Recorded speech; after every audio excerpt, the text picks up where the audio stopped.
geração que por Maria vencerá.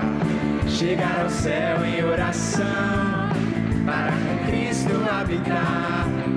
Pois em teu colo, Virgem Mãe, a coragem encontrei para o mundo anunciar que és a... Profetiza, profetiza, vai! Profetiza, filho de Maria, que o inferno inteiro vai se abalar. Profetiza, filho de Maria, que em Cristo tudo novo se fará. Quero ouvir vocês, vai! Que é isso assim não? Vai, vai, vai! Mais uma vez, só mais uma vez!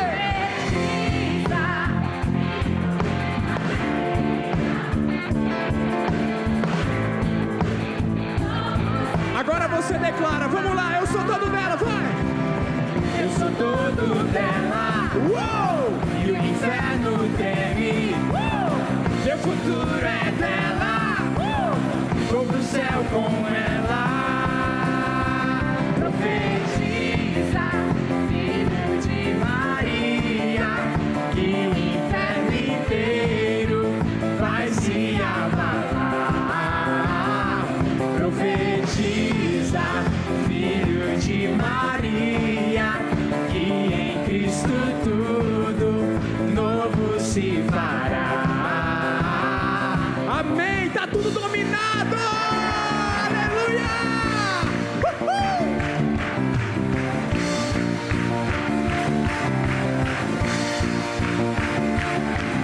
Amém! Viva Maria! Viva a Virgem Maria, viva a nossa mãe. Mas quando nós dizemos viva Maria, dizendo o nome dela, o inferno treme mesmo. Ele treme diante deste nome. Quem tem o nome de Maria aqui no nome? Levanta a mão. Muitas Marias aqui hoje, não é? Eu também tenho Maria, a irmã Ana Miriam também, todas as irmãs. Maria, esse nome que hoje vai estar à frente desta noite, o nome de Nossa Senhora. Enquanto rezávamos, enquanto louvávamos também nesse momento agora, me vinha esta imagem, né? O nome de Nossa Senhora em cada coração jovem nesta noite, o nome de Nossa Senhora na fronte de cada um, nos guardando, nos protegendo. Porque eu não sei se lembram, porque já muitas vezes já foi dito aqui, em tantos outros momentos, quanto o jovem é precioso, quanto o jovem pertence ao Senhor, e por isso é alvo, um dos principais alvos para o demônio. O demônio não quer nada que é pobre. Lembram que dias atrás eu dizia isso para vocês? O demônio não quer nada que não valha nada. Ele quer aquilo que vale muito. Ele quer aquilo que vale o sangue de Cristo. Por isso que o jovem, na sua vida, na sua história, é tão tentado, é tão perseguido e tantas vezes cai. Porque o inimigo, ele não cansa de perseguir aqueles que pertencem à Virgem Maria. Ele quer tirar a marca de Maria. Ele quer tirar a marca de Jesus. Ele quer tirar a marca da semelhança com o amor. E tudo isso, nesta noite, nós vamos viver, nós vamos aprender, nós vamos rezar, nós vamos experimentar com o coração de Jesus. Eu quero acolher então aqui nesta noite, prepara a juventude, prepara Arsenal Jovem, você que está em casa também, para acolher o Alain Carrion com muita alegria, com muita gratidão ao Senhor por trazer esse missionário aqui. Bem-vindo, Alain! Seja muito bem-vindo. Está feliz de estar no Arsenal Jovem? Está feliz por estar no Arsenal Jovem? Feliz demais. Boa noite, pessoal, tudo bom? Uma alegria imensa estar aqui, uma alegria gigantesca sair lá do Rio Grande do Sul, atravessar literalmente o país para chegar aqui. E é uma alegria gigantesca estar com vocês, com os jovens, ver essa alegria, esse desejo pelo céu, é o que faz o coração pulsar e esquecer qualquer tipo de cansaço. Eu nem lembro da viagem, cansado. Só tô aqui, essa que é a verdade. Pois prepara que o coração hoje vai ser atravessado, igual o meu é atravessado toda quarta que venho, pela força dessa juventude. Vamos lá para o nosso bate-papo. Senta, gente. Prepara, hoje eu vim preparada, tá? Quem está aqui atrás, ó, Prepara. Prepara. Vem pra cá porque quer. Porque eles sabem que aqui, né, tá no risco, na iminência de fazer perguntas e responderem, não é? Mas vamos lá. Eu não sou muito acostumado a responder pergunta, não sei, não tenho muito esse costume. Não muito, não. Alan, bem-vindo mais uma vez ao Arsenal Jovem, bem-vindo ao Instituto Hesed, à nossa casa. E acolhemos você com toda essa alegria, já como gratidão por todo o trabalho, por todo o apostolado que você exerce, que você faz na internet, atingindo tantos corações, não é? Tantos jovens. Se fosse uma só, já seria uma vida só transformada, já seria muito. Que dirá tantas, não é? Então, fala um pouquinho para os jovens, contextualiza aqueles que talvez não te conheçam ainda, de onde você veio, sua família, soube que o pai vem de uma religião um pouco diferente da nossa. Sim. E esse encontro com a sua mãe, enfim, toda a sua trajetória, em breves palavras de conversão. Ser breve é um negócio que eu estou tentando aprender, não é muito fácil. Para quem me conhece, meu nome é Alan Carrion. Para quem não conhece, continua sendo, né? Eu tenho 29 anos, eu sou de Santana do Livramento, no Rio Grande do Sul, né? Lá a gente pode dizer literalmente que a gente anda com o pé em 2 países, e não é meme, é verdade mesmo. Tem uma linha imaginária que divide os 2 países. Eu sou filho da Rita com o Abdala. Sim, o nome do meu pai é Abdala. A família do meu pai é de origem muçulmana, né? E a família da minha mãe é de origem brasileira mesmo. O meu avô paterno viveu na Jordânia, e aí, por volta ali dos anos 60, início dos anos 70, veio para o Brasil, conheceu minha avó, aí gerou meus tios e meu pai, que é o filho do meio.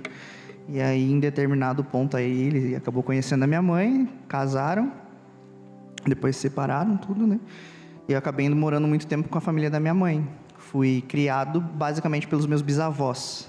Por quê? Porque a minha mãe, quando o pai saiu de casa, a mãe tinha 19 anos, fazia faculdade de Direito, e a avó e o vô precisavam trabalhar, né? E então, quem ficou responsável basicamente pela minha criação nos primeiros anos de vida foram os meus bisavós, o seu Adílio e a Dona Maria, né? A quem eu devo muito de estar aqui hoje, né? Muito do que eu aprendi, que eu continuo trazendo no coração, foi plantado, né? Aquela sementinha, como a parábola do semeador, por essas 2 pessoas maravilhosas que eu me atrevo a dizer que estão no céu.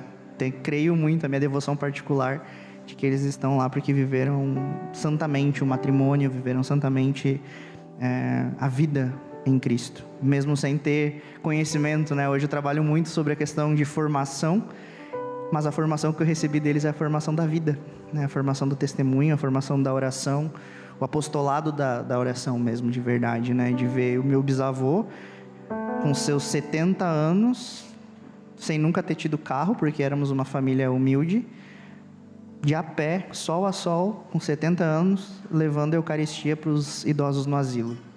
Então foi nesse lar que eu comecei a ser moldado. Mas, contudo, entretanto, todavia, como boa parte dos jovens desse século 21, né, eu acabei seguindo por outros caminhos, principalmente depois que o Biso faleceu. Depois que o Biso faleceu... Seus 14 anos, assim? Ali pelos 14 anos. Eu tinha 14 anos. Do nada, eu estou em casa, meu bisavô, que eu já estava morando em Porto Alegre, né? Do nada, meu bisavô chega em Porto Alegre, eu tenho que entender o que está acontecendo. Aí minha mãe me conta, o Biso está doente, basicamente, não tem muita saída. Só que na cabeça de um jovem de 13 anos, sem tanta formação, aquilo ali me gerou revolta. Principalmente porque eu vi meu bisavô chegar na minha casa como eu conheci e sair basicamente dentro de um caixão. Nas últimas semanas já nem falava mais, por causa que o câncer já estava na cabeça, tudo, né?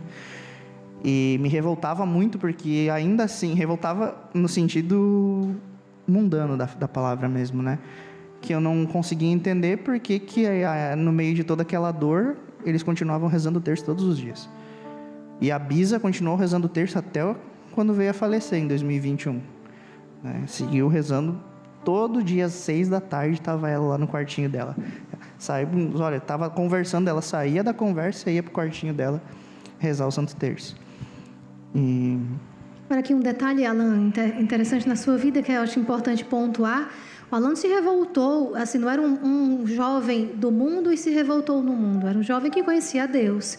Era um jovem que conhecia o amor de Jesus na cruz. Era um jovem atraído por Jesus na cruz, né? Exato. E essa palavra ela é muito forte para mim. Atraído, Jesus na cruz. Né? Então, na história do Alan existe um amor a Jesus crucificado. E aqui a importância de também, mesmo na juventude, ter um apego a Jesus na cruz, Jesus crucificado, Jesus com o coração esmagado, porque a semente que foi plantada pelos avós, pelos bisavós, foi regada pelo sangue de Jesus que tantas vezes você contemplou na cruz, não é? Com certeza. Eu era tão fascinado por Jesus na cruz na época que eu não conseguia entender depois que eu comecei a crescer. Eu só fui entender hoje, entende? Mediante as coisas que a gente passa na vida. Mas na época, assim, todo mundo espera a Páscoa, né? Quando criança, por quê? Porque quer ovinho de Páscoa, chocolate. A festa do domingo, a ressurreição. Eu esperava a Sexta-feira Santa ansiosamente, porque era o dia que a Globo passava filme religioso. Passava na sexta-feira, na sessão da tarde, o filme da vida de Jesus. E eu ficava lá esperando para ver a cena da crucificação. Eu sabia todas as falas de Jesus na cruz. Uma vez os meus primos foram brincar lá em casa e minha mãe conta que eu descia as escadas chorando e ela perguntava, por que tá chorando? Ela, porque os guris não querem brincar comigo. Mas por quê? Porque eu quero brincar de via sacra. É normal, né? O comum ser as crianças realmente querer brincar de outra coisa. Uma brincadeira sadia, assim, pegar um martelinho e pregar as mãos do amiguinho, é bem legal.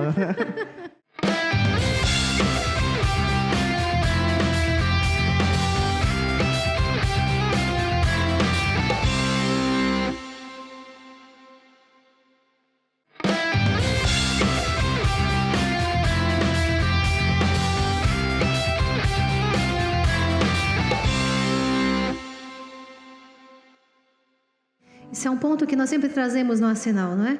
É sempre bom tocarmos nisso e trazermos, porque muitos sofrimentos dos jovens advêm exatamente desse não respeitar os processos e o tempo normal da vida, o curso normal da vida.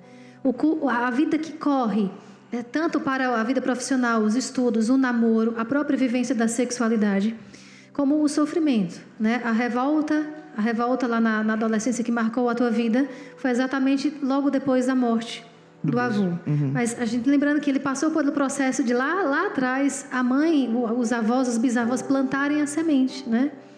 Então, um processo iniciado corretamente e santamente, ele pode até ser interrompido, pausado, mas não interrompido, né?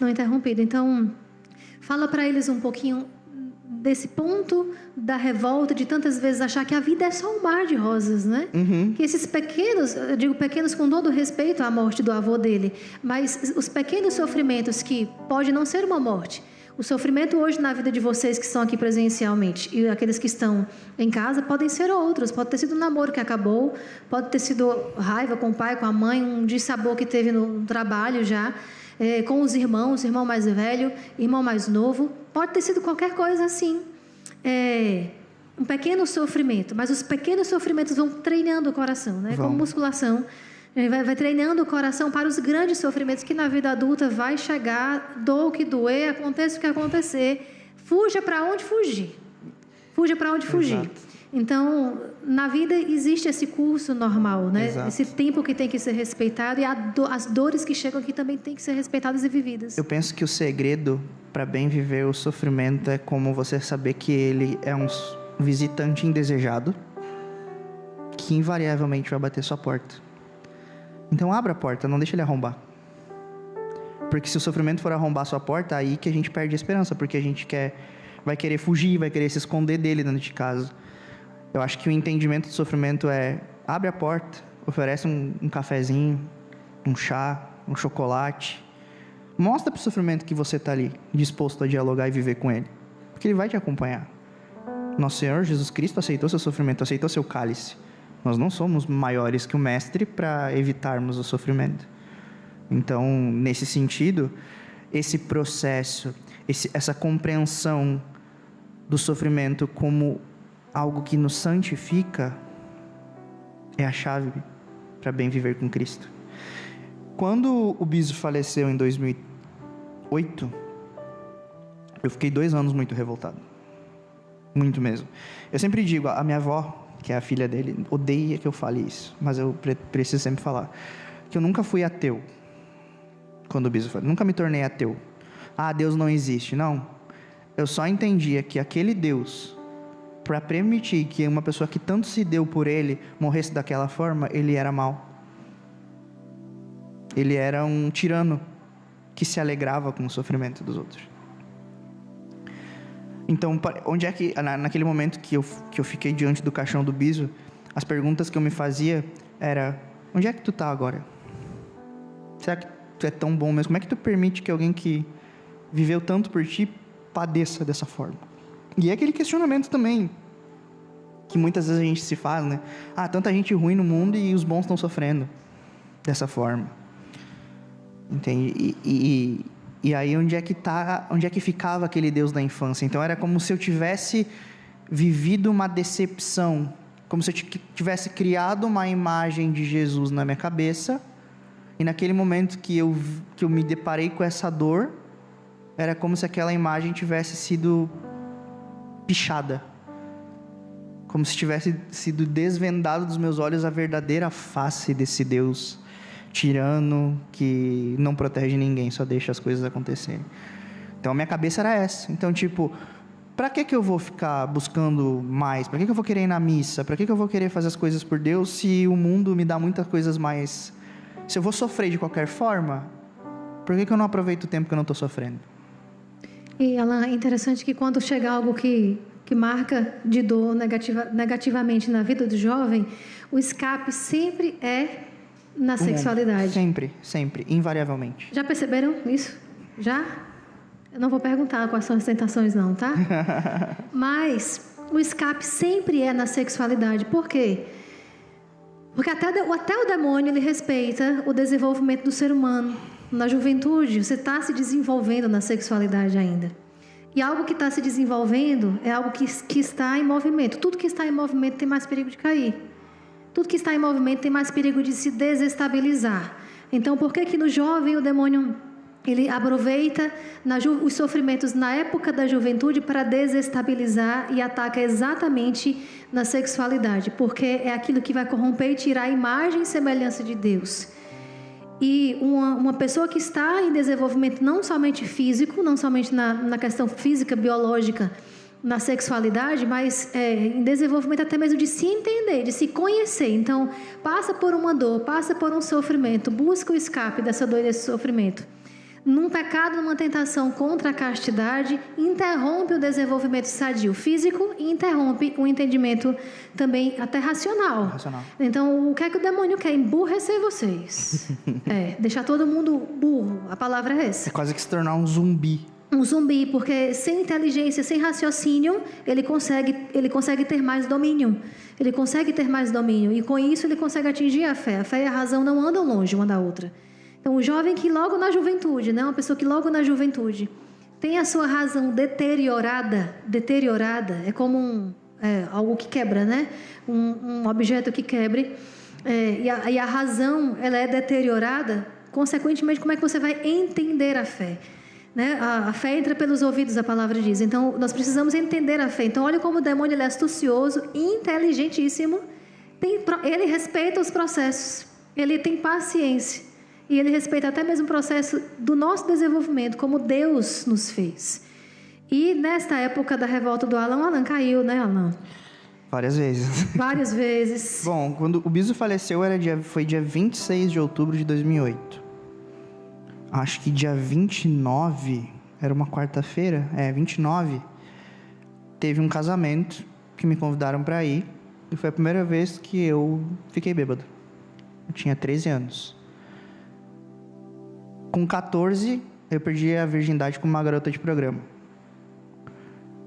De uma forma que machucou o meu coração e criou uma cicatriz que demorou a cicatrizar. Criou uma ferida que demorou a cicatrizar. Porque é a tua pureza indo por água abaixo. Então, sempre na nossa juventude, quando você está longe da igreja, você já tem uma tendência a ser hipersexualizado. A gente estava no final dos anos 90 e início dos anos 2000. que tinha naquela época? A propaganda de cerveja era uma mulher de fio dental. Tu olhava o Gugu, era a banheira do Gugu. Então, tu foi colocado num momento da cultural em que tudo respingava naquilo ali. Tinha pornografia em TV aberta, em determinados canais. Então, você que já começa a ser familiarizado com aquilo. Aí, com seus 14 anos, com toda aquela dúvida, você tem, digamos assim, que incentivos maiores, e você está frágil, você perde um pouco da sua capacidade de... E não tem também quem informe, quem oriente. Exato. Então, eu perdi daquela forma. É algo que realmente, a minha inocência ali, ela foi... É como você pegar um papel, amassar e jogar fora. E aquilo ali desenvolveu muitos vícios, né? Porque dali começa a assistir mais filmes indecentes na internet. Por quê? Porque quando eu perdi a virgindade ali com meus 13, 14 anos, passa dali, você tem o primeiro notebook, você começa a ter acesso na internet no celular, porque começa a ter os primeiros smartphones, e todo o acesso a isso, ele fica muito mais fácil. Se você pegar pesquisas hoje, né, assim, de nível de saúde, nível de buscas do Google, ou sites acessados, o terceiro mais acessado do Brasil é um site de conteúdo adulto. As buscas, né? E imagina hoje que você que está ali, que você pega o celular, que já é quase que uma extensão do seu braço, aí você senta na sua sala e você começa. Pá, pá, pá, pá. Você não se deu conta, mas passou 1h30, 2, com uma quantidade exorbitante de dopamina no seu cérebro, que deixa... Opa, caiu. Pode deixar aí. Do chão não passa. Uma quantidade exorbitante de dopamina no seu cérebro que você não consegue raciocinar diante das coisas, e você fica hiperestimulado, e esse hiperestímulo já começa a levar você para um instinto de caça, e você já quer buscar, e você já quer ir além daquela dancinha que você viu ali, você já quer ir além da curtida que você deu na foto do Instagram da pessoa. Olha, vocês estão percebendo, né? Aquilo que falei antes, e o da manhã ele vai costurando, né? Costura. Vai costurando, e uma fase deturpada com outra fase deturpada vai reforça a tentação.